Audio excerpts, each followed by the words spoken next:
Bernay embruisse encore du souvenir d'Édith. Pourtant, elle n'y a vécu que peu de temps. Et elle était enfant, des années cruciales. Jamais vu, je ne suis qu'une fille du port, une ombre de la rue. Entre 5 et 9 ans, les premières années de joie et de tranquillité dans son souvenir. Chez sa grand-mère, maman Tine, Léontine Louise Gassion. Les Bernésiens, eux, disaient Madame Louise. C'était la patronne de l'unique maison close. Elle employait une petite dizaine de prostituées. Édith a joué dans ce jardin, observant le client qui filait en tapis noir entre ses plates-bandes. Une maison tranquille, visitée de notables et de militaires. Lorsque le grand-père d'Édith fut sur le point de mourir, on fit appeler le curé, car on avait de la religion aussi.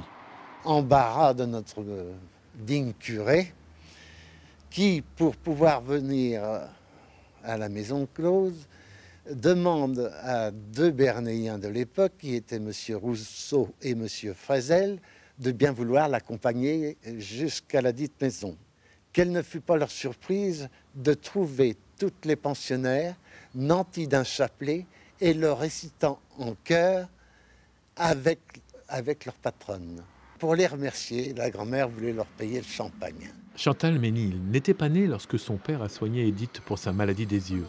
L'histoire familiale, maintes fois répétée, l'a mise en contact avec Piaf et l'a profondément bouleversée. J'ai entendu Édith Piaf chanter. J'ai dit, elle souffre. On chantait qu'elle souffrait. J'aimais pas beaucoup sa voix, mais ça m'était... Après ça, j'ai compris. C'était une souffrance qui criait l'amour. Il était célèbre, le docteur Ménil, et sa cravate blanche, son cabinet est resté comme tel. Recueil de douleurs et de confidences. Chaque semaine, accompagné d'une infirmière, il se rendait dans la maison close pour soigner les filles qui travaillaient.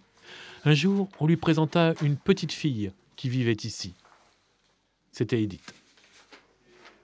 Alors on dit un bébé, non. Elle était haute comme ça, 5 ans, je crois. Elle avait une sérosité nettement purulente, nous a dit papa, qui sortait de ses yeux, les deux.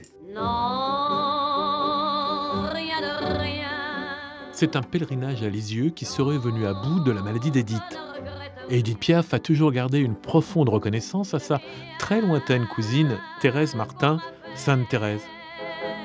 À Bernay, Édith a vécu entre prostituée et sainte. À l'âge de 9 ans, elle est retournée avec son père, à Paris, sur les conseils du curé, dit-on.